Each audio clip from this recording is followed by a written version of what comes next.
Hello, you're listening to Me and Paranormal You with your host, Ryan Singer. Because it's more fun to believe.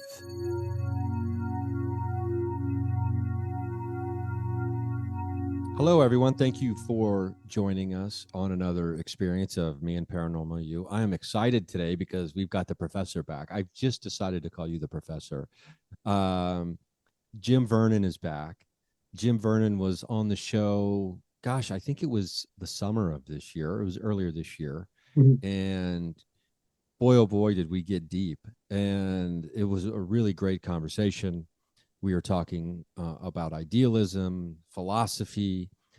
Jim is a professor of such things. And there's lots of things Jim's into. And I highly recommend going back and listening to that first episode. I've actually brought up the episode just so I can experience number 450, which came out in June of this past year. So go piggyback off experience 450 if you haven't heard that yet, because we got some new stuff to get into today. Specifically, I want to talk with Jim about his. Is it right to call? How would you classify the Hegel crystals and emancipatory magic of natural beauty? Is that a presentation? Is that a discourse? What would you call it that you put out? Yeah, it's a video version of a presentation I gave at a conference this last October in Boston, at the Hillside of America.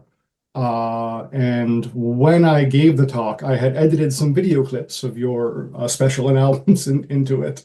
And unfortunately, the day of the presentation, the sound glitched out and wasn't available. So I had to read all the parts that were meant to be on video. So because I had made the sort of slideshow and video presentation, I kind of didn't want to go to waste and wanted to be as one piece somewhere. So I decided to just throw it up on YouTube. So it's been there for just a few days now. Okay, Um, cool. And I'll definitely link that for people because I have watched this. I watched it, I don't know, maybe a week ago or so. I had a library day, which I love when I get to have library days, just go spend a day in a library working and doing things. And there's multiple times where I'm just like, oh my God, this thing is blowing my mind. Um, Especially when we get into the crystal aspect. And it's something so profound and so simple, yet I'd never pieced it together. Um, but before we get into that, I want to talk a little bit about your inspiration for this because, I really think people would enjoy. It's about 45 minutes long, and if you got 45 minutes, I know a lot of people listen to podcasts. Obviously, this is a podcast that they're listening to. Probably, this is something that I think they'll really enjoy.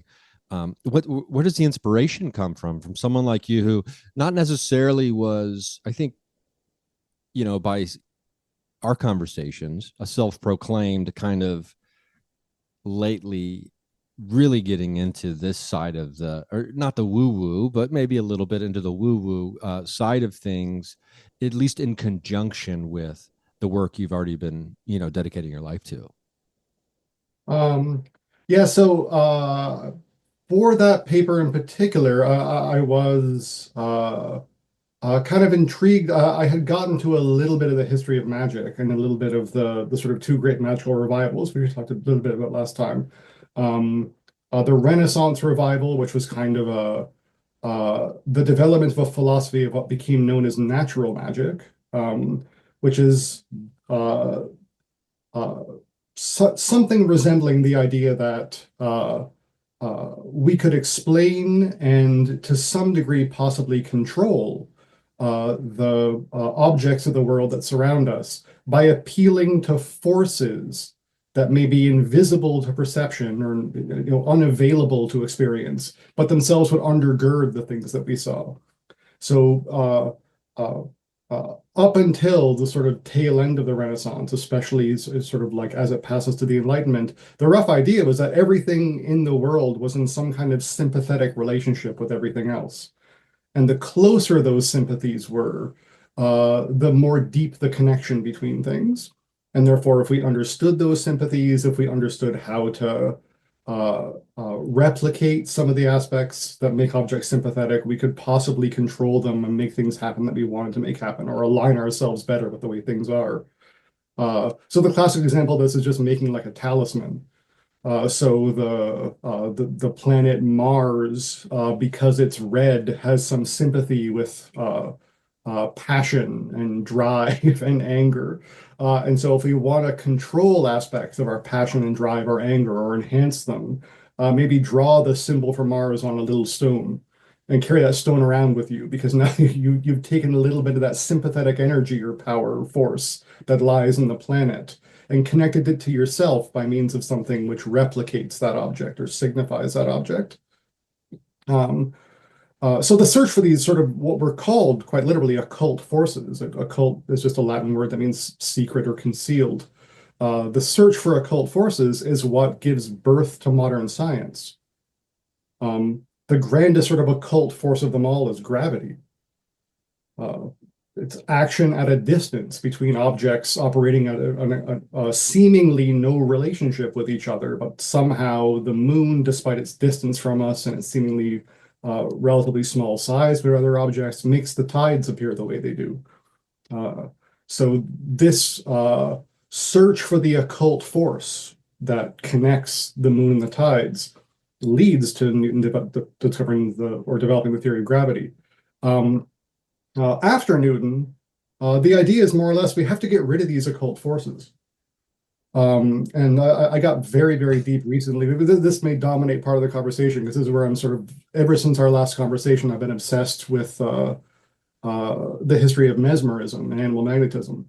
Mesmer sort of begins his career as somebody trying to expunge occult forces from physics and to find something that's not some spooky invisible force that makes gravitational relations exist, but a real physical thing that might make them exist, to eliminate the occult and to just make it something experiential and physical. And for him, it's kind of a real fluid that connects things. It's we can't see it, but it's not an invisible force. It's a real fluid. It's more or less the idea. Oh wow, Influenced okay. over time, but like Newton is kind of accused in his day of still being too occult Wow. I because mean, yeah, this force like gravity thing. So yeah, it's a slippery slope, right? I mean, it's such a funny thing how much the balance, the scales of who's a weirdo and who's accepted in mainstream, how that just goes back and forth, back and forth, back and forth. And yeah, when we zoom out, we can really maybe get a greater perspective on that.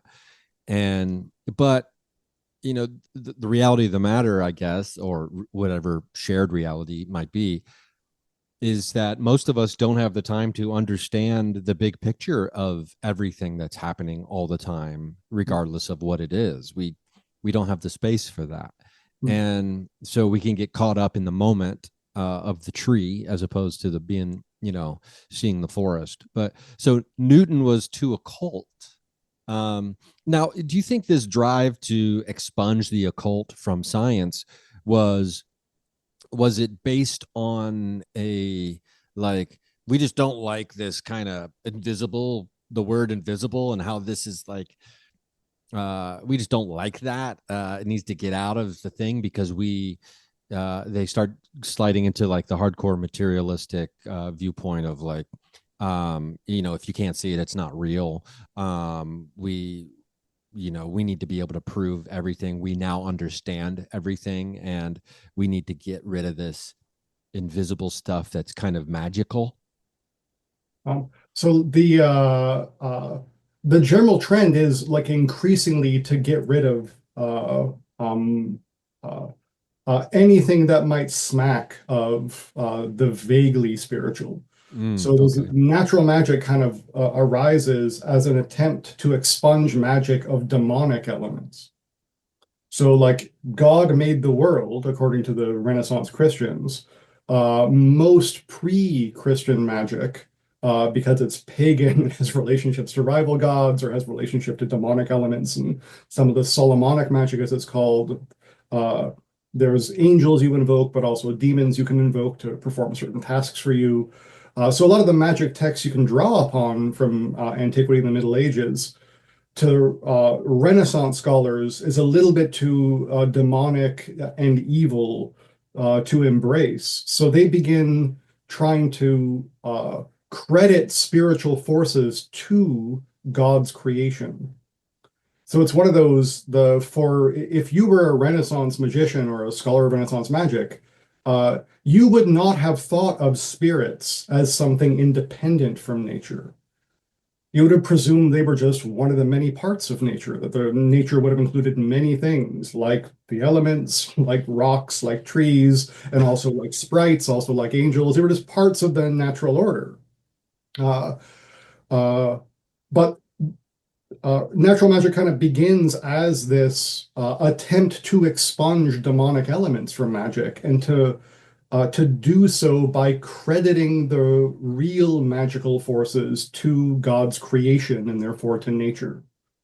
Um, that's how it kind of leads to people like Kepler and Newton coming along and trying to figure out the forces of nature better, all the better to understand and honor God's creation.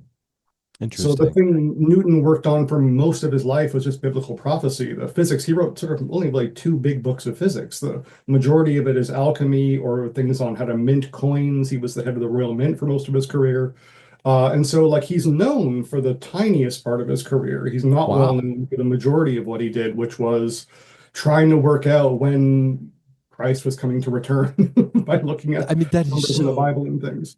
Uh, that's so wild to me. yeah, but it's after Newton, you get some people, Leibniz is one of these figures, and Mesmer is one of these figures who's like, this is still too occulty. They're trying to honor God's creation. They're not talking about nature. They're invoking all these forces that still have this hangover of Christianity. So first it's to Christianize magic by expunging of its pagan and demonic elements. And then it's to continue natural magic's push to naturalize philosophy by expunging all the invisible, occult, and spiritual aspects. So this is kind of how I got into the paper on crystals was, crystallography is a 19th century science. It's decidedly post-Enlightenment. Hegel lived through many of its developments and followed it quite closely. Himself was a member of a mineralogical society and went on crystal digs and stuff like that to find and examine rocks using the latest methods. Um, uh, but as I mentioned last time, he also lived between the two big magical revivals. He kind of inherits the post-Newtonian world and devotes a lot of his account of nature to attacking Newton. Not so much for being incorrect, but he sort of thinks he's unoriginal. He sort of thinks that it's kind of hard to, there's a lot of literature on precisely why Hegel was so harsh on Newton. But the general thing seems to be that Hegel was worried we were going to make nature completely mechanistic and materialistic and deprive it of what used to be part and parcel of scientific investigation, which was the belief that there were, uh, for lack of a better word, spiritual elements within it. For Hegel, the most important thing was free will. However, it's understood, and he has a whole account we talked about last time about how like Yeah. how everything evolves over time. Well, we got to Uh, pause right there. yeah. We got to pause for two reasons. One, we got to take a quick, we got to, have a Mhm. commercial break, but also we got to ruminate on this, that Hegel was worried that we would make nature too mechanistic. Because, oh gosh, I mean, okay. And we're going to be right back with Jim Vernon. We're talking about, oh God, we're getting to the bottom of it. It sounds like today we're figuring it all out. This is the last podcast any of us will ever have to listen to. So, just as a reminder, patreon.com/Ryan Singer, $3 a month, no commercials ever. And, yeah, so thank you again to everybody who's over there. You can be a free patron too. You can just go over there and be a free and not have to pay a dime. And every once in a while you get free stuff. So we'll be right back.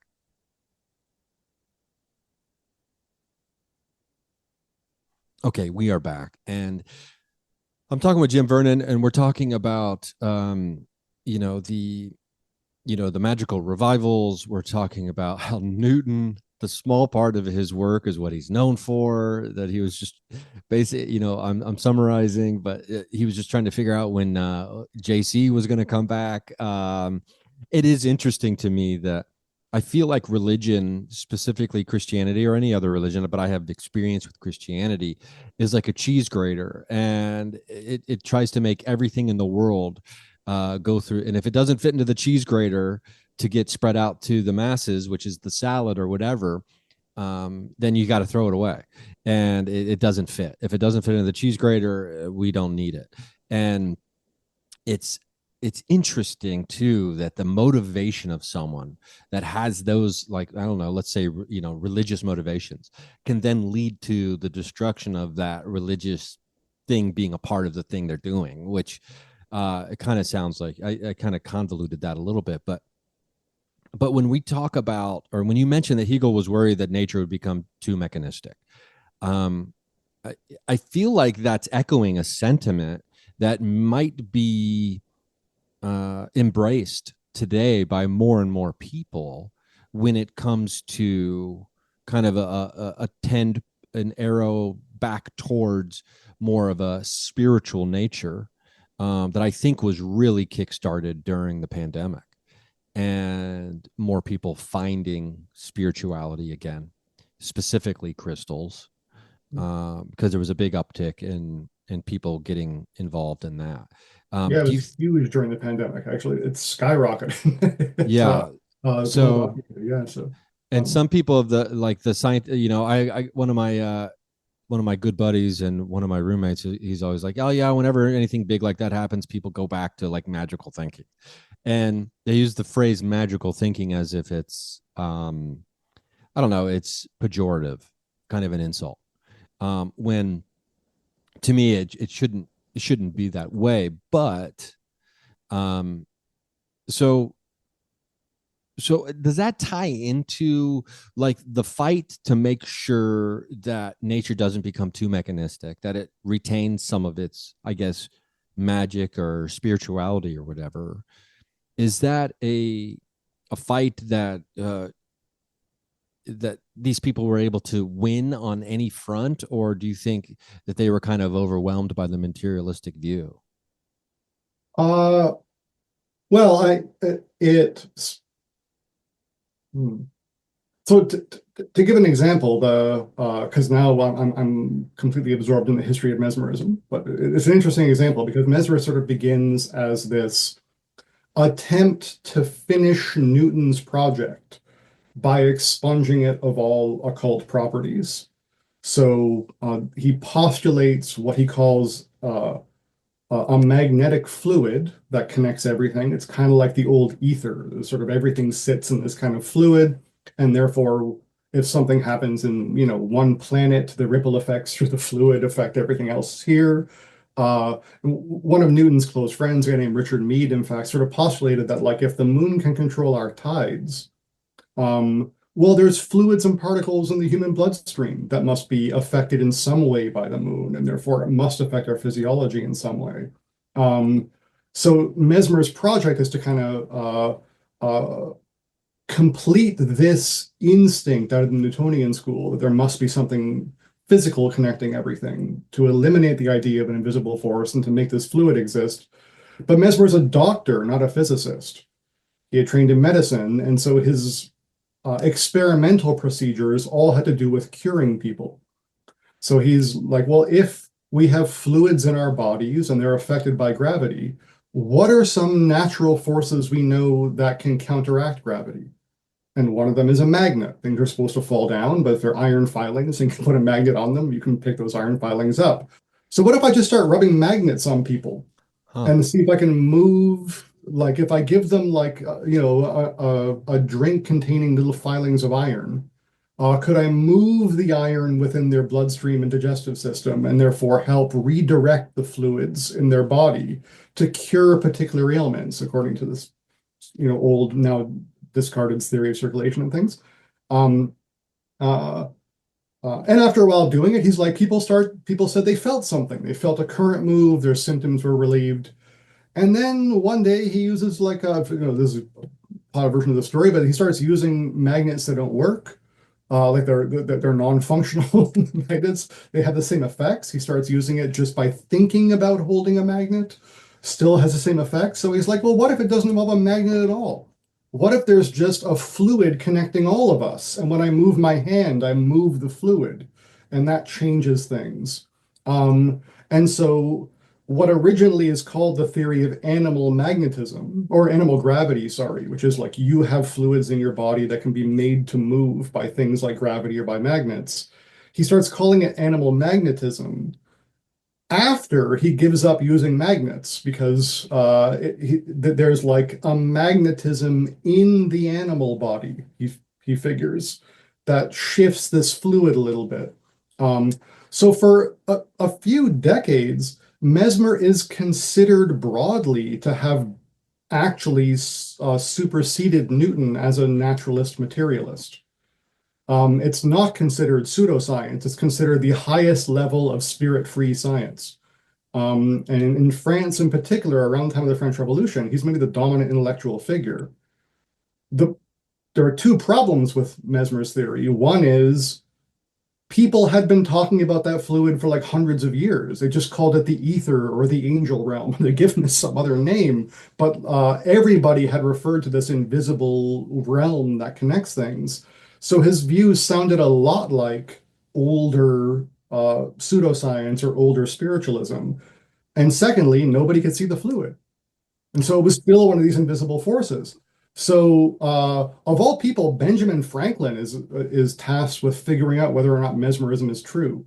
And in the late 1700s, about 1794, I think, Franklin leads a commission that declares mesmerism a fraud and pseudoscience. And so it goes from being the highest level of science to the lowest level of, who would be tricked by this nonsense. Um, but if you trace the history after that moment, you can see for like about another 100 years, the tables just turn back and forth. Like a commission is struck 30 years later to consider new evidence in favor of Mesmer's theory by later animal magnetists, a guy named Puisegur, a guy named Deleuze. That commission eventually overturns the previous decision and actually warns animal magnetism is so powerful, only trained physicians should do it. Like the average person needs to be kept away from this skill set. Um, and then it gets debunked again in sort of like the 1840s. And then it finds its way to Scotland, where a guy named James Braid discovers a new way of achieving the magnetic trance state. Only he changes the name to remove all relation to Mesmer because he's not using magnets, he isn't using passes of the hand. What he's doing is making people stare at a boring object for a long period of time. So you take like a tobacco box and you make them stare at it for like 20 minutes, and then eventually they just fall asleep out of boredom. Um, and Under that state, you can do the same sort of like wild things to them, and make their body move in strange ways or heal their ailments or whatever. Uh, Only he calls his new state hypnosis. And then the last 100 years of hypnosis is kind of the same thing. It's treated as pseudoscience by some. It's court admissible as evidence in other cases. It's decade by decade. It's never clear whether hypnosis is real or whether it's simply self-delusion. Um, so again, I'm not an expert on this, but or on how this extends outside of Mesmer, and I'm just sort of new in the Mesmer front. But my guess is you could track a lot of this over time where you find sciences becoming pseudosciences and flipping back into being science. Just last week I saw an article that there's now a considerable movement among physicists to suggest the Big Bang may not be the reality we think it is. We may have to reconsider our ability to even read back that far. Again, I'm way too ignorant into the details, but there really is genuinely a movement against it. As far as I know, our current cosmological model in physics suggests that gravity isn't a force at all. It's a warp in the geography of space-time, and the word force is kind of a misnomer to describe it, even though unless you're doing like, theoretical physics using Newton's theory is perfectly fine, so we still call it the force of gravity. It's just that's not the most robust way of discussing that. And that itself might come from we have to worry about invisible forces. And so if we can get rid of one and call it something else, even though we use the same calculations, it might work. So like that the dialectic between trying to eliminate the seemingly spiritual from science and discovering, oh, there's some spirit left in there we have to get rid of. And therefore, something that looks like it's pure science becomes slightly pseudoscientific because it opens up that idea. That may just continue throughout. It may just be a problem endemic to human scientific endeavor. I'm not sure. Yeah, I mean It's a very it vague sounds answer to the question, but yeah. well, Um, I think it's a problem that's endemic to human behavior across the board with everything, like whether it is, well, I guess specifically science, but too, it's one of those things where you hear people say like, well, every 5 years they tell us that butter's good for us, and then they say butter's bad for us, and then 5 years later they say butter's good for us, and now eggs are good for us, and now eggs are bad for us. A beer a day is good for us. A beer a day is bad for us. Um, so we go back and forth, which to me is it's not so much of a problem when as far as it is us learning new information and changing an opinion that was previously held with new information that we deem accurate, right? So I think it's not, you're not a flip flopper. You're a person who learned new stuff and decided to change their mind. Um, but this is what I was talking about. Exactly what you're describing is when you're able to zoom out, right, and look at the longer picture, you can see, kind of like, is everything in life this back and forth, this swinging pendulum, right? It feels like that, right? Sometimes. um, yeah, so I mean, this is one of the commonalities between Hegel and the magical traditions. So in the second magic revival, the one that takes place at the end of the 19th century and passes into the present day, uh, the heavy emphasis is on Kabbalistic magic, which is something that's kind of added to magic during the Renaissance. This pairing of some of the aspects of natural magic and ritual ceremonial magic with traditional Kabbalistic doctrine. But one of the strong teachings in the Kabbalah is I'm thinking about the tree of life. There's a tree with 10 circles on it called the Sephirot. And those 10 circles represent kind of the 10 aspects of your earthly existence, but existence itself, higher levels of it's a long story. I'm going to butcher it, but the 10 Sephirot are divided into three columns. There's what's known as the pillar of strength or severity, the pillar of mercy, and the pillar of balance that lies between them. There's been a lot of work by contemporary magic writers about how to understand take the concepts of severity and mercy, or the concepts that lie on those pillars, uh, as being opposed poles through which a lifetime diverts, through which a culture diverts, through which world history diverts. Then you can see certain principles rise and be active, only to call forth their opposite. Hmm.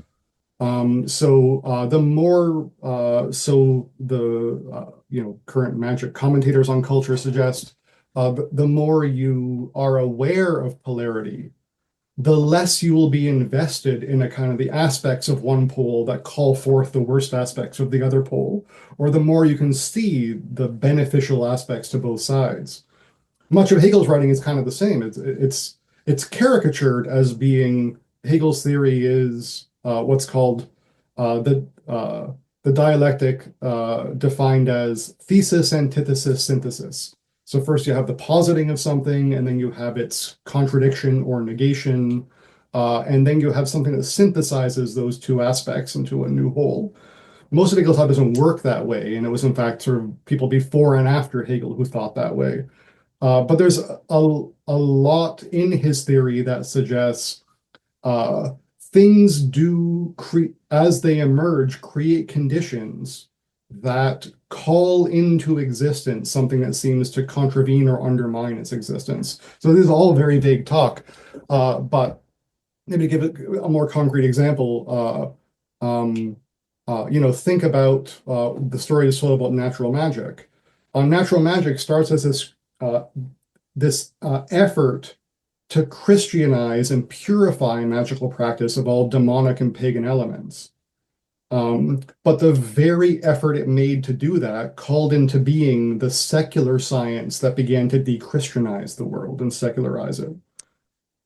Yeah, And as you say, the very push to secularize the world has called forth a kind of incredible revival of New Age thinking, which is an attempt to re-spiritualize the world, often, as in the case of, say, crystal practitioners, by like talking about the science of crystallography. Like, oh, like, look, these things actually, uh, I still find it mind-blowing that crystals, I mentioned this in the talk, that crystals grow as perfectly describable polygons. They don't grow as just shafts, like they grow as octahedrons and they grow as cubes. And they grow that way depending upon the microstructure contained within. So if you see a fragment of a crystal, you can know exactly what shape it will grow into at any size, um, based upon something invisible to the eye. So there's an that is. inner, sort of invisible geometry that is manifested externally.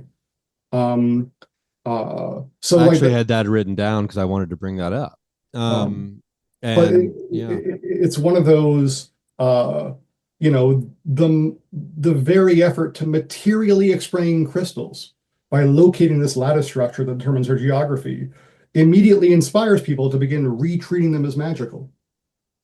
um, which the very science emerged from something which tried to, sacralize the world, not secularize it by removing demonic elements from it. So that this, and you can see that what, if the theory is true, then that means the more new age the world gets, the more it pushes materialism to, oh my to sort of God. rear its head again. Partially, partially because that's just maybe how these polarities work. So I need Uh, to like I need to be encouraging people to not believe in the paranormal. or The more people who don't yeah. believe in the paranormal, the more the world will want to believe in the paranormal. So yeah, or yeah, maybe. So you sort of have to also be open, I think, just to like whatever might happen that you can't possibly predict. But like those concepts at least have a kind of flexibility that these things aren't surprising when they happen. So there's a little bit of like, if we know that secular science emerged from the attempt to sacralize the world, then the resacralization seems a little less surprising. And whatever happens in response to the sort of growing New Age sentiment that's rising and seems becoming quite dominant, again, won't be surprising. But they don't repeat. It isn't just some cycle. Things always, the uh, you might say the wooification of the spiritual isn't the same as the what the medieval Christians were doing or what the Renaissance Christians were doing. Things do shift over time, Is that and the synthesizing into a new whole that you're talking about? yeah, it's coming into some new form only made possible by everything that's been accumulated beforehand. So, like whatever materialism arises, out of whatever's happening now will be a different materialism than the one that emerges post-Newton or the one that sort of emerges post-Einstein or something. Um, That's uh, interesting. And it's like Pepsi versus Coke, and then well, now we've got Dr. Pepper. Um, yeah, that's for all my soda heads out there. But no, it does feel like this is to me, it feels like it can be applied to so many things in life. And, Republican back to Democrat, from Democrat back to Republican. And then, potentially the more extreme one gets, the more extreme the other will react to it. It'll bring out the more extreme in the other side. What I hope is that it synthesizes this new whole that you're talking about.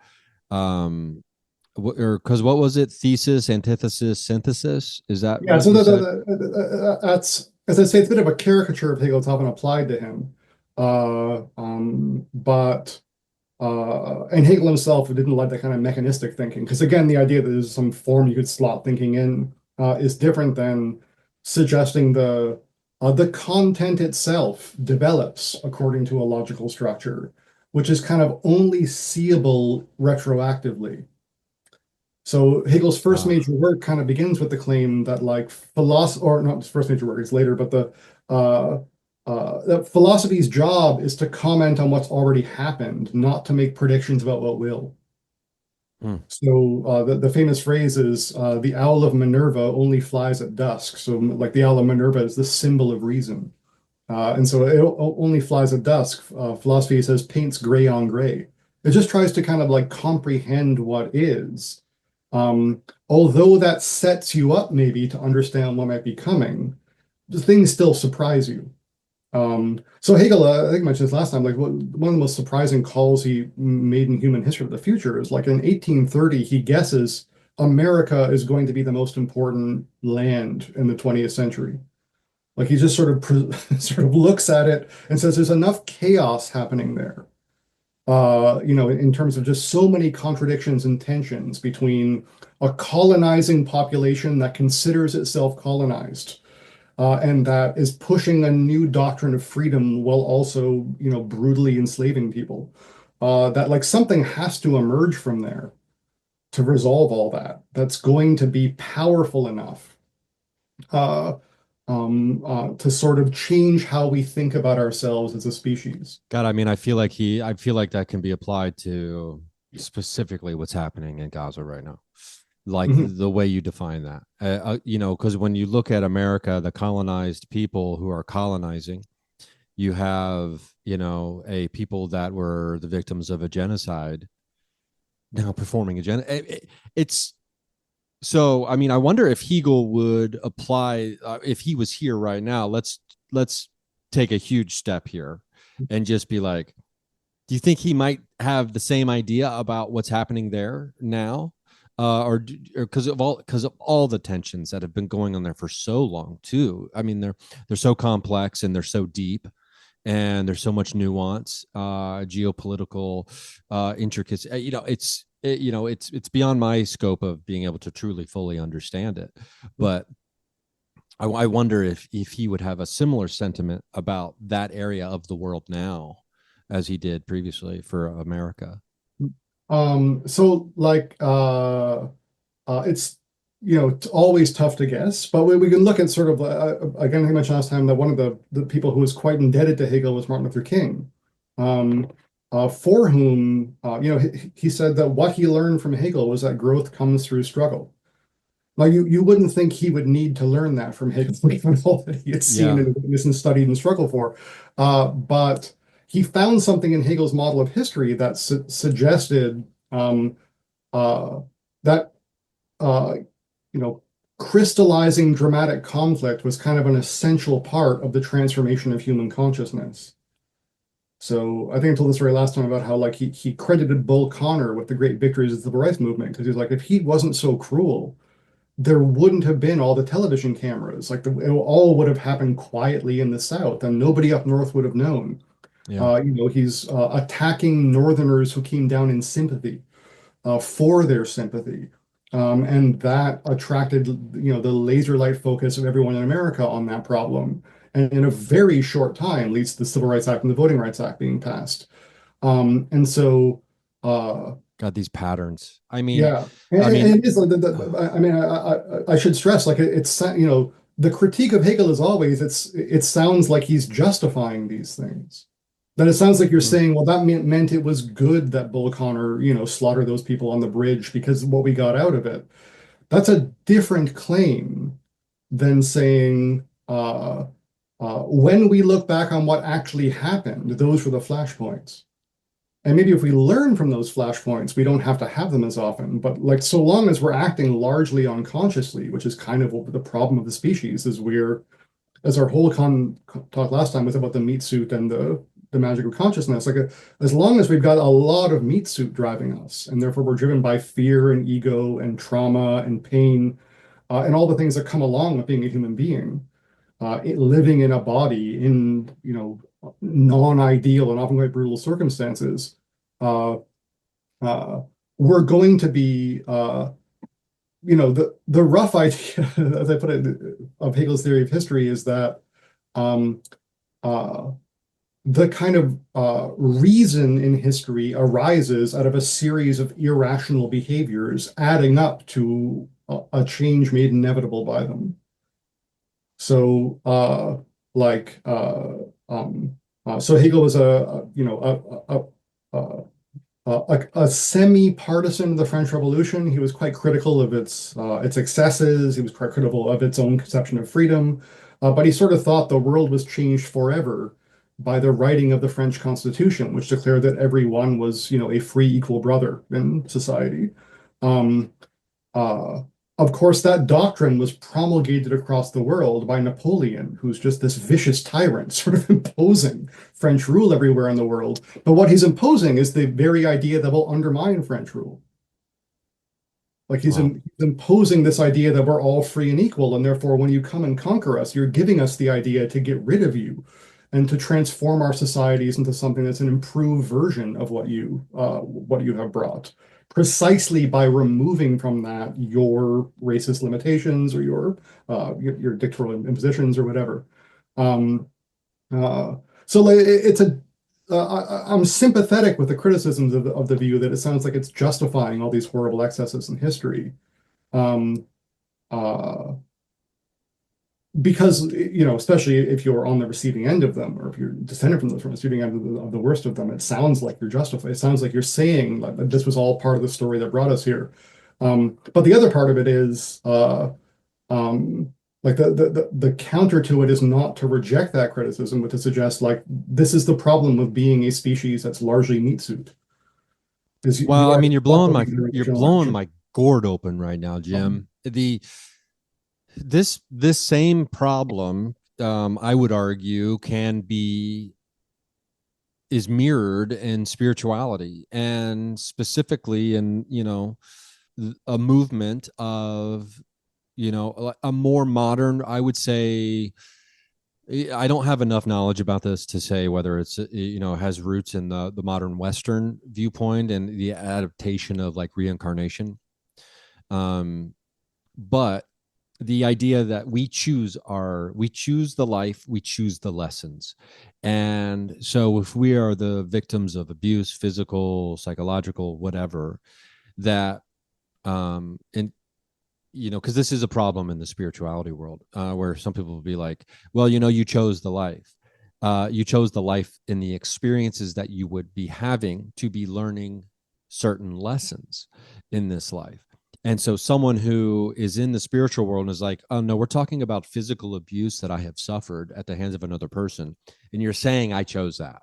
Basically, kind of absconding or derobing the person who committed the act of any responsibility of abusing another person, because the person picked it to learn something, right? So that is a big problem in the world of spirituality nowadays, that a lot of people have a problem with, and I understand that. Like you're saying, you understand the criticisms of Hegel's viewpoint here.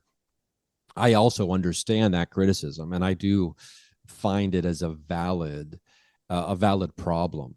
But when the patterning here, or the mirroring of all of these things that can happen in so many different aspects of the meat suit culture and society, right, is incredibly fascinating.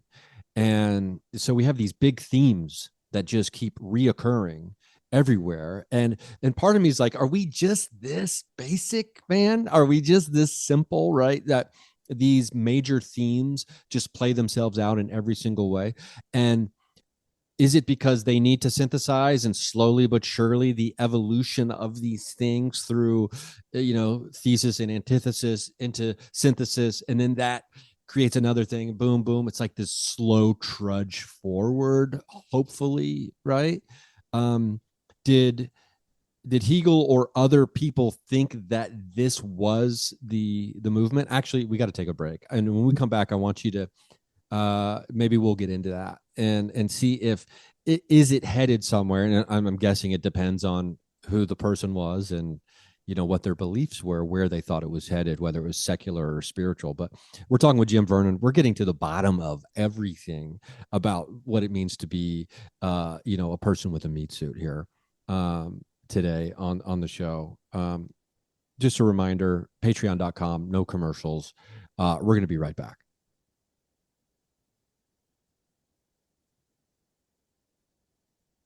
Okay, we're back now.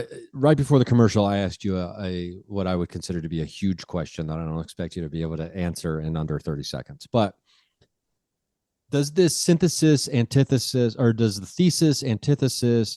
So something happens, the opposite reaction occurs, and then it becomes a whole new thing once the dust settles in the friction between those two ideas.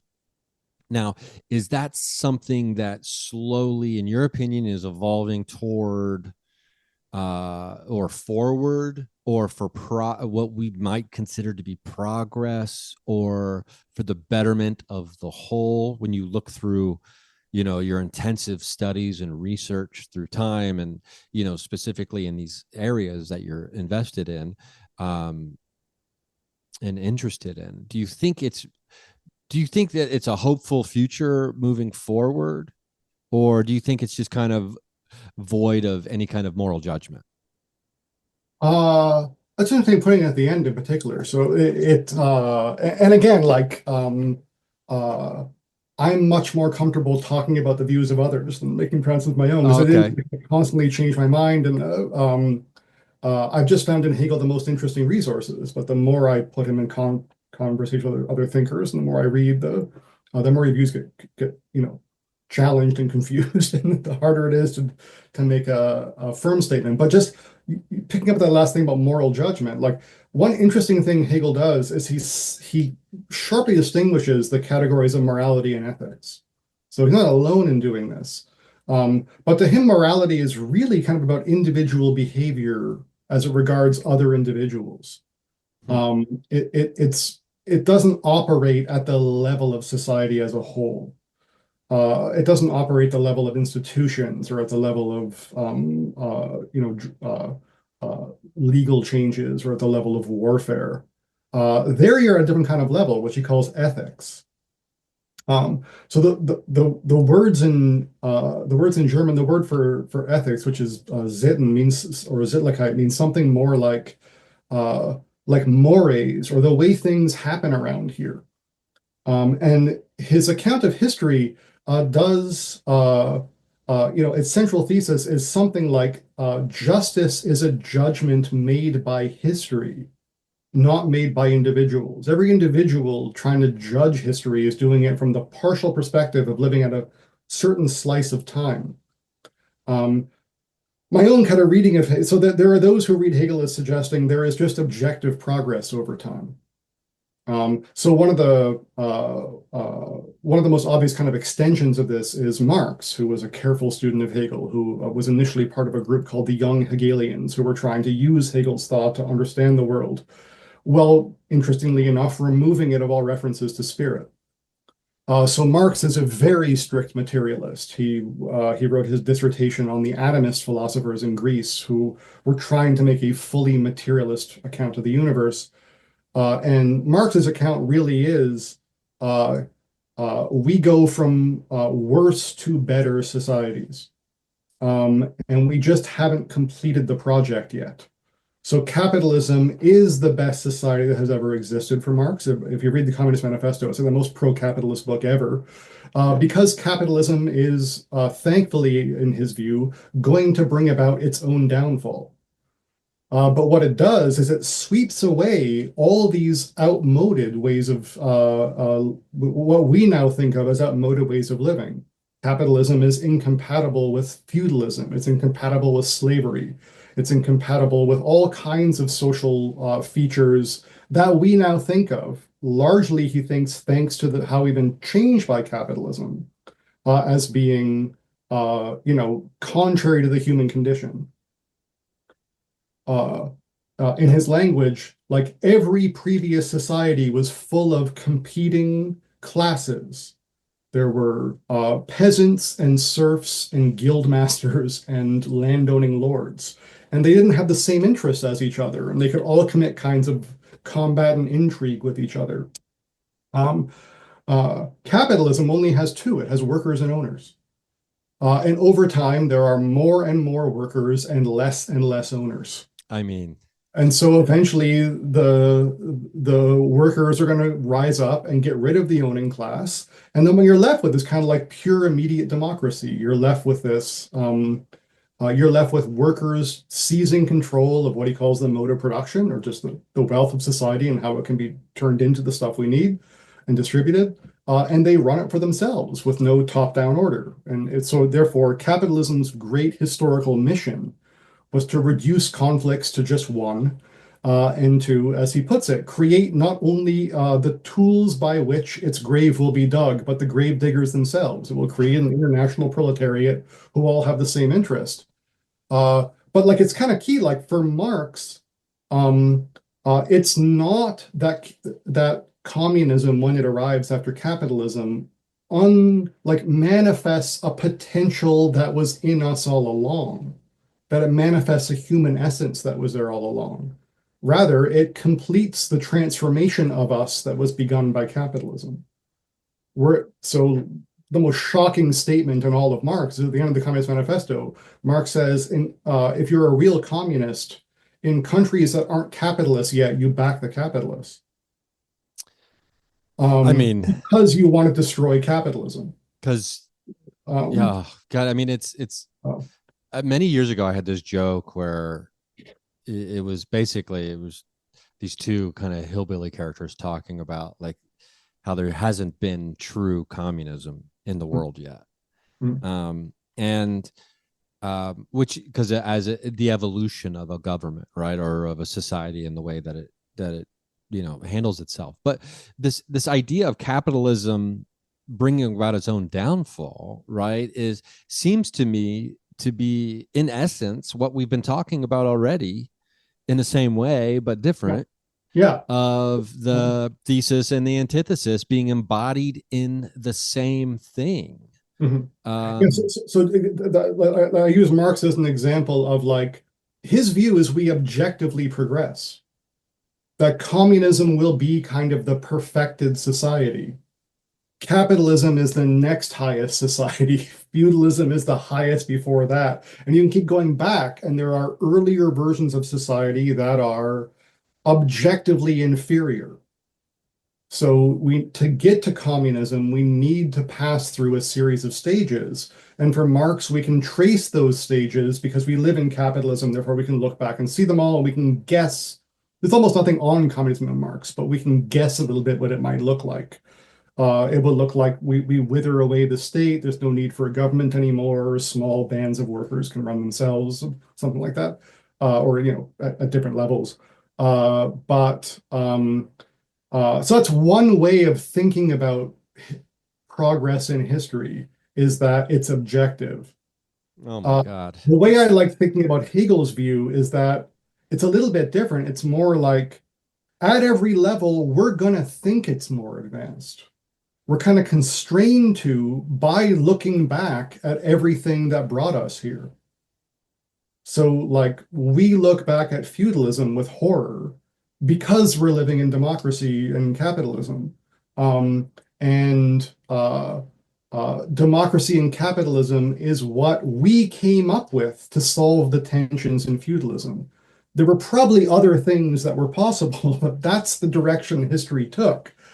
And to say to ourselves, like, well, that was kind of a mistake, wasn't it? Leaving feudal, like, which, by the way, there's a huge movement starting now to like reinstitute democracy or monarchy in America, for example.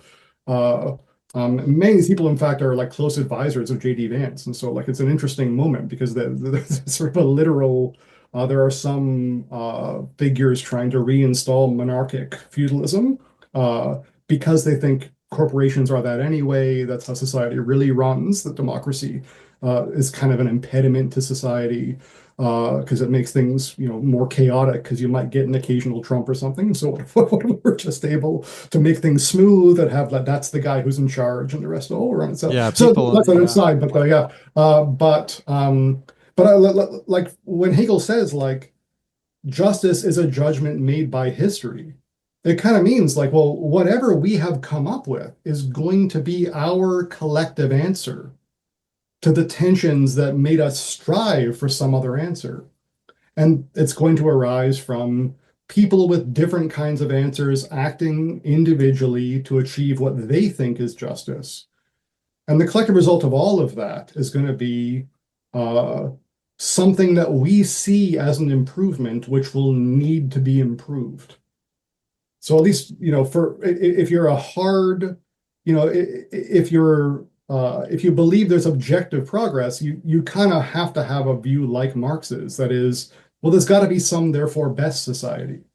There's got to be some that like solves all these problems, and maybe we're close to getting there, which is kind Wow. of Marx's view.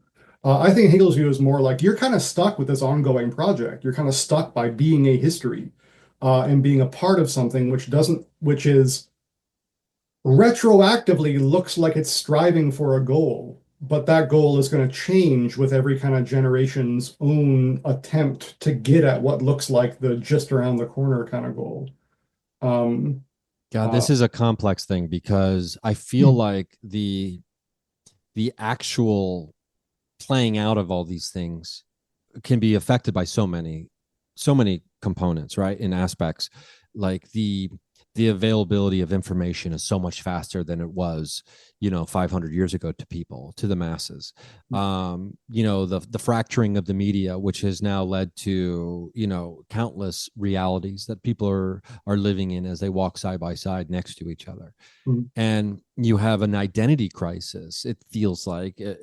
I'm realizing this as you lay all this out, where you have people who consider themselves to be extremely pro-capitalist and democracy and freedom and capitalism in America, who at the same time uh, don't blink an eye as they start talking about the evils of the cabal or the Illuminati, right?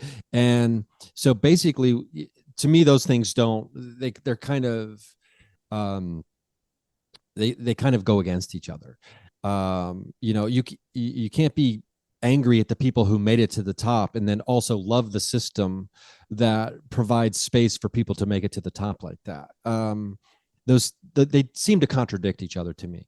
But in the world of, like, science in the spiritual, right? And trying to figure out, because basically at the end of the day, would you say that most of this drama that plays out between all of us, and it becomes more intensified, I suppose, the more we focus on it, but uh it's it's just trying to figure out what is the actual nature of our reality and what is the defining properties of the reality and what should be the guiding forces. We're just trying to understand, like, where the fuck are we, and what are we doing? Right? We're trying to just make, is all of it just us trying to make sense of what it even means to be alive? Sure, but yeah, as you're talking, one thing I was thinking is just like, uh, you know, out of all that stuff from Hegel and King and whoever else, the one theory that seems, or hypothesis that comes out of it is like maybe the problem is always forgetting that we're trying to find out and believing that in some way we've actually found out. Like Mm. that gesture, the next thing is, well, then why haven't you found this out? And what's wrong with you that you can't see this is How how things stupid are work? you that Yeah. you don't? Um, yeah. I, Like so I'm like I'm a credentialed academic and I have tenure in the whole nine yards. And so like the I live in a world where it's, what I'm supposed to sell is expertise on something. And all I can really sell is expertise on what I've managed to learn from a series of books I've read. So why I sort of started by saying I'm never comfortable with expressing my own view is it's I'm much more comfortable just reading books with people, pointing out things in them that strike me as salient and interesting. And uh, like I've had this problem with my teaching in the past that I had to just tell students like none of these are my views. These are just views that I think are relevant and interesting to the problems the course is about. And I think they're worth taking seriously. So when I teach, I try to act as an advocate for every view I'm teaching, even if I think like I can see tons of problems with it. The things I didn't like when I was a student was when professors would tell you which arguments to believe and which ones not to believe. Mm, yeah. And that's probably why I went to the humanities instead of the sciences. But I went to the thing in the humanities that was closest to the sciences because I'm interested in finding out how things work or mostly what kind of a creature I am. Uh, so I went to the profession where you could ask the sort of like uh, the most diverse and to me the most interesting questions because there's a philosophy of everything. I've taken courses in the philosophy of biology. I teach the philosophy of religion, the philosophy of language. So that whatever small topic there is, you can find the philosophy of that thing. So it's kind of the meta discipline. So that's why I gravitated there. But it was more so that the questions kind of stayed open. That is the inaugural gesture of Western philosophy. If we trace it back to Socrates, who's often considered the sort of like granddaddy of us uh, all Socrates did in Plato's dialogues was run around asking people, "How do you know that?" Yeah, he was the This is kid in really the all back he ever seat. did. He had no views of his own. It was really just like, well, wait a minute, and then ask a question, and then to that answer, ask another question. Uh, and that's, remember, they killed that guy for that, right? The guy is sentenced to death for asking inappropriate questions of those who consider themselves authoritative enough to tell others what's on and off limits within and outside limits for questions. And so, uh, as I age in particular, like when I was young, I was, a skeptic and a debunker, and I would annoy people at parties by telling them how wrong their ideas were. And as you age, you just learn more and more about the world, and you learn how many limits there are to your knowledge. And it makes me, uh,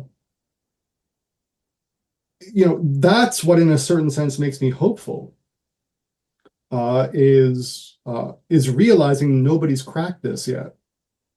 One of the things that attracts me to Hegel's view is that a lot of his early work was sort of just tracking how do people conceive of the truth, and like for what reason does that look like a plausible account of what truth consists in? What are the limits of that view?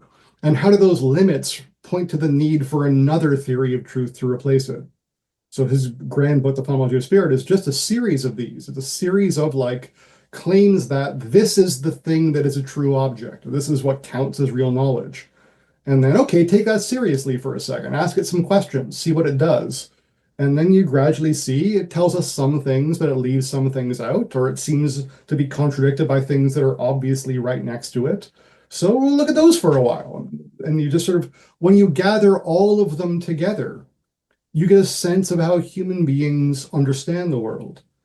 But within any one of them, you have enough that's rational that it will look quite tempting to believe that's what truth consists in, and then enough that's not rational that you should probably, not be that devoted to it and look for Yeah, a little bit outside. I just imagine some guy at a party being like, okay, okay.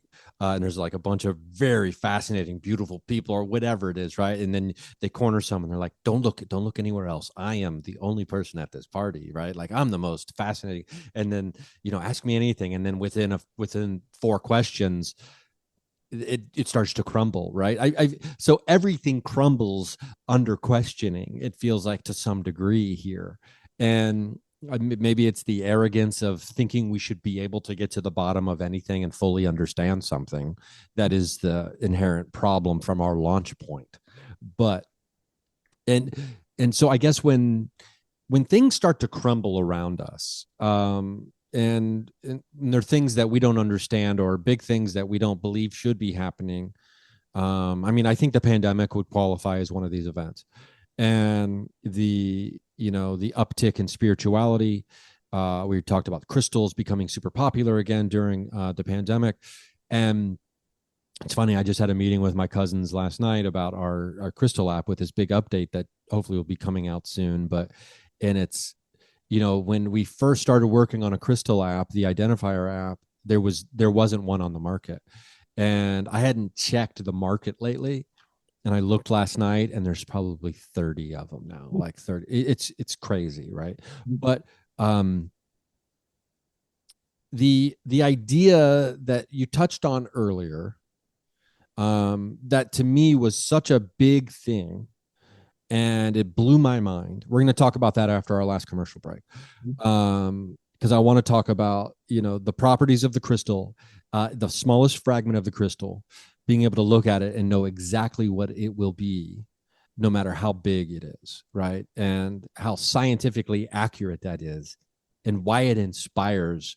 It, one might argue the antithesis of it, the ultimate spiritual thought process and imaginings coming from that.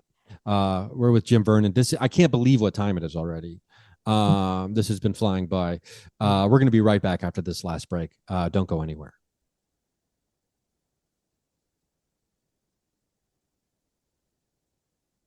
Okay. I mean, boy, oh boy, Jim.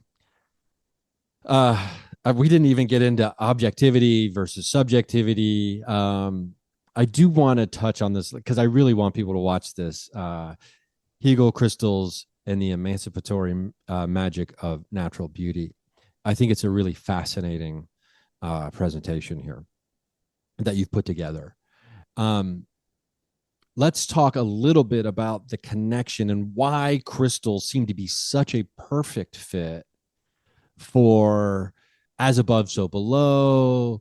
Your thoughts become your reality. What's inside of you manifests outside of you, right? And is it just, I wonder if it's just pure damn luck that we were so drawn to crystals. And I think you touch on this a little bit about the beauty of them, right?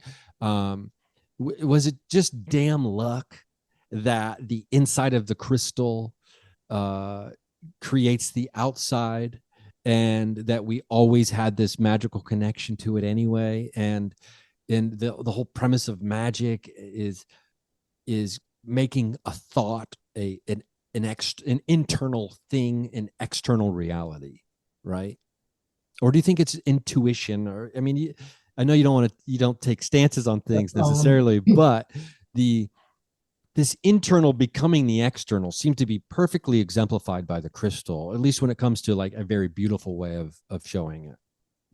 yeah, I mean, like, uh, it's hard to think of something which is so universally fascinating as crystals. Across time, every culture has used them in either magical or healing work in some way. As far back as human records go, crystals are found in grave sites or they're found in temples.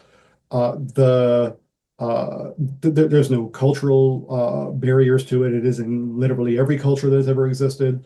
So there seems to be something about them that attracts us to think about them as kind of participants in our desires or will. We have always, as a species, turned to these things in an effort to make something we want to happen happen. In the uh, the era of natural magic and earlier pagan magic, it does seem to be this idea that there is a sympathy between them and the things you want to happen. So the color of the crystal, the shape of the crystal, the what is carved onto the crystal directly aids in our using them for our purposes. But they are really treated like something that has its force in it as what it is. So a lot of the early Egyptian use of crystals was to grind them up and put them on wounds, or to grind them up and put them in a beverage so that you can get the actual healing power, magical power of the stone directly in you in some way. In the second magic revival, it really begins the idea that it's the symbolic nature of the crystal. The shape of the color, everything else really resonates with something that's not physical, but something, for lack of a better way of putting it, spiritual. And that's when crystal magic becomes something like there's nothing in the object itself, it's what you intend in your relationship to it. So as using it as a marker for your intention, or all the rituals you can do to place your intention within a crystal, like holding it in your left hand and repeating the mantra or putting a note under a crystal, or all the different ways we can do that. Um, but like, there certainly is something about crystals that makes them the object we did both of those things with, and that it doesn't go away. Once we lose the idea that it's the object itself which is magical and gain the idea that it's our intention that's magical, we still use the same object. So there has to be something in them that makes us drawn to them in that way. And the only answer people seem to ever have come up with is because they're beautiful. So that raises the question, what does it mean to find them beautiful? Or like, why would we find anything natural beautiful at all? Hmm. Which is again kind of a mystery. If we're simply, Darwinian driven animals, beauty doesn't make much sense as an additional concept. Our relation to nature should be one that's motivated by survival instinct or motivated by the need to procreate or something. And so we shouldn't be taking into account the gobsmacking beauty of things. We should be looking at them as friend or foe, or looking at them as edible or inedible. But we look in particular at things like crystals as being uh, manifestations of beauty on a par with or superior to human artistic production. And a lot of early art is just carved crystals. I think in the slideshow I have a like a jade bracelet made by Denisovans. So this thing was made 40,000 years ago. It was made long before, maybe 60,000 years ago for the exact date. But so there has to be something in crystals that draws us to them, and the thing seems to be beauty. And so figuring out what it means to call nature beautiful was kind of why I turned to Hegel. Um, Hegel doesn't write much about natural beauties. He's much more interested in how human beings create beautiful things because he's much interested in freedom. But he does have an account of natural beauty as being located in the objects of nature that seem in their mere existence to almost force us to say that looks like somebody made it. Hmm. But there's something about the way they look that Hegel was not like a creation scientist, it would be anachronistic, but he wasn't that kind of thing. He didn't think these were evidence that like God made the world and therefore we could prove intelligent design. Rather, he was interested in them because they looked designed. Because crystallography told us that if you examine the lattice of a crystal, you can see that at every level, from one atom all the way to whatever size the thing is, it's the same shape, as though there was what he called an inner geometer that was designing it at every stage and making sure it grew to the right proportions. So he never says this is proof there is like a spirit in the crystal, or this is proof that the spirit does have magical powers. Rather, he says there's something in crystals that makes us credit that to them. And that says something about what attitude towards nature we could take that's different than treating it merely as material. So I think in the paper I quote in the 1970s, there were a lot of books critiquing crystal magic because crystals went through a kind of heyday in the 60s. And so the 70s was the great debunking decade. And so there were all these books on why, all new age things were useless. And so there was a book that was called something like Crystal Power, the Ultimate Placebo Effect. And it was arguing all it really is like there's nothing magical in crystals. It's just like, you're tricking yourself into that magic. Um, but one of the lines I quote from the guy is him saying there's nothing magic about the creation of crystals. It's just silicon ions and oxygen ions come together at a certain heat and a certain pressure, and that cranks out rock crystal, or, rock quartz crystal. Uh, I don't think Hegel adds anything to that besides saying the very fact there is a relationship of temperature and pressure with which certain ions come together to form a literal, like, hexagon that just grows out of the ground and will grow as a hexagon no matter how big it gets. The fact that there is such a relation is what you can call the magic of nature. He doesn't hesitate to call nature magical, not because there's anything supernatural about it, but because nature itself, if considered scientifically, reveals an intricate intellectual order lying behind it, as though it's guided by a mind. Or to put it more accurately for Hegel, it's as though nature looks as though it was designed for a mind like ours to kind of understand how it works and marvel at the fact that it works. So you see this all the time in like uh, you know every person now has some vague understanding of modern cosmological physics because everybody smokes weed and watches documentaries on Netflix about like, the beautiful, elegant construction of the universe from one equation. Um, uh, all of us use science in our weekend life to appreciate the beauty and the magic of nature. But it's all based on a science that says, oh, by the way, there's nothing magical about that. But the fact that you can describe the universe hopefully one day in an equation, like a thing that has no physical existence, can describe all of physicality, is meant simultaneously to be a thing we go, wow, and then go, but not wow. Like all that means is there's no wow left because we've already explained it all. So like Hegel is not critical of modern science. He's critical of the sort of despiritualization of nature through modern science. For him, you can use science to talk about the magical beauty that we see around us, and you can talk about it in an incredibly accurate way. You can talk about it in a way that makes us appreciate that beauty more, because we understand the intelligence that is actively present in nature. But instead, we're stuck with the two alternatives of like, if you think of the universe as intelligently structured, you're already halfway to being like an evangelical Christian, saying that this is like proof that God exists and you're all bad people or something.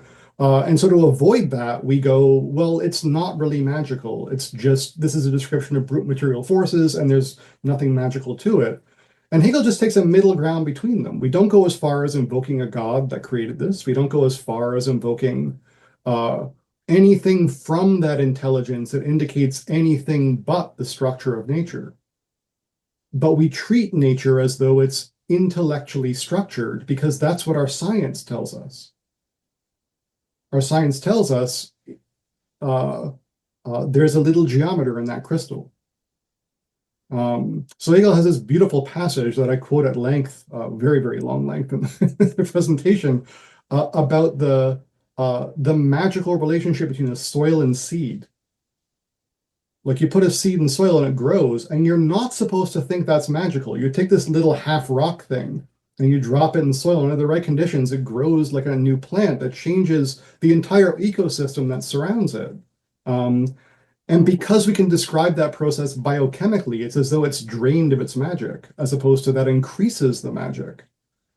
Um, so that's a long-winded sort of story about it. But the basic thesis of the paper is that uh, crystals are a particularly salient, crystals crystallize that problem. That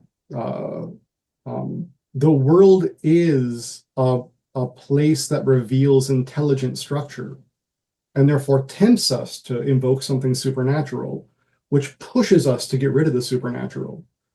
When if you just cleaved off those options, you're just stuck with how beautiful and magical nature is in its actual working.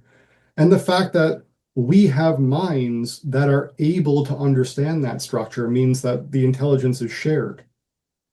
That the same intellect that created the crystal is in fact present in us because we can figure out the structure of the crystal. There's a mirroring between us and them.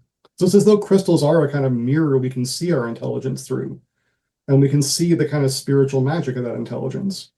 So long as we understand spiritual magic in kind of Hegelian terms and not like the way they get used elsewhere. So yeah, that's a bit of a cheap answer at the end, but yeah. Well, what is it? The was is it the crystal mirror? What is it in like Cinderella, like mirror, mirror on the wall? Is it called a crystal mirror in that story? Yeah, I don't think so, but I can't recall. But the uh, in Renaissance magic, using a polished piece of obsidian Mm. as a gazing stone within which to see the angelic realm was extremely common. And it turns out that was actually done by the Aztecs as well. They used the same crystal, the same polished surfaces. So it was a bit of the same process taking place in two quite different places at different times, Yeah, but it was not uncommon to use crystals as a mirror within which to see the spirit realm. my friend Melissa has one of those. Um, Um, I tried to do. That's another story for another time. Uh, I mean, it blows my mind. It feels like nature is the perfect example, and crystals are the perfect example of you know, the not that the answer to the universe is inside of us, right? But it's it inspires us. It gives us the answer without telling us what the answer is, right? It wants us to figure out the answer for ourselves, and it's giving us the pieces of the story without telling us the answer, because there's a journey in us piecing it together. It's kind of like what a good teacher would do, or what parents do for kids, being like, be curious, stay curious. And when you talk about Socrates, I'm thinking like curiosity killed the cat, like curiosity killed the. I kept trying to come up with like a Socrates pun, but it is amazing that you just get killed for being curious. But such was a time when it challenges, right? um I mean, there's so much more to get into, and we're just gonna have to do it another time. Mm. This has been great. I mean, I'm Thanks over for having here me. just like my mind is spilled out all over the desk over here. Again, Jim. So I'm going to link the video for everybody in the show notes. If you just go on YouTube and um, it's Hegel, Crystals, and the Emancipatory Magic of Natural Beauty is the name of the video. You can find it there. Philosophy is the YouTube channel, correct? That's the name. Yeah, I put it up pseudonymously. I'm always, not a big self promoter, and so I thought I would throw it Okay. up under a pseudonym, and Okay. that was, I think as mentioned last time, I've written a couple of books on hip hop culture, and when I was working on them, I would often get asked like what my DJ name would be, and that's what I came up with. So I Okay. never got to use it for Philosophy. anything, but I threw that up under that. So yeah, Okay, that's cool. yeah. That's cool. Um, I highly recommend checking it out. If you want to have a whimsical not a vacation, because you're paying attention, but like it's a nice journey. It's a beautiful journey to go on. I think Um, Jen, this has been rad. Again, I'm so glad that we're doing this again, and I can't wait to have another conversation. Um, yeah, let's do it again. Thanks, yeah. yeah, let's do it again soon. So, and everybody out there, thank you for listening. I'll be in Dayton, Kentucky, basically Cincinnati for New Year's Eve. So come on out to a show. There's, the links on my website. You can find tickets. We're doing 2 shows on New Year's Eve. And then also be in Go Bananas Comedy Club in Cincinnati, opening for my buddy Dave Waite, the hilarious Dave Waite, this weekend. If you're listening to this now, like when it comes out. So the weekend before Christmas or whatever. Yeah, I think that's what I don't know what today is. But anyway, so yeah, thanks, buddy. This has been rad. I can't wait to get this out for people, and look forward to doing another one. So thanks for your time and in your wonderful thoughts. Okay, thanks for having me.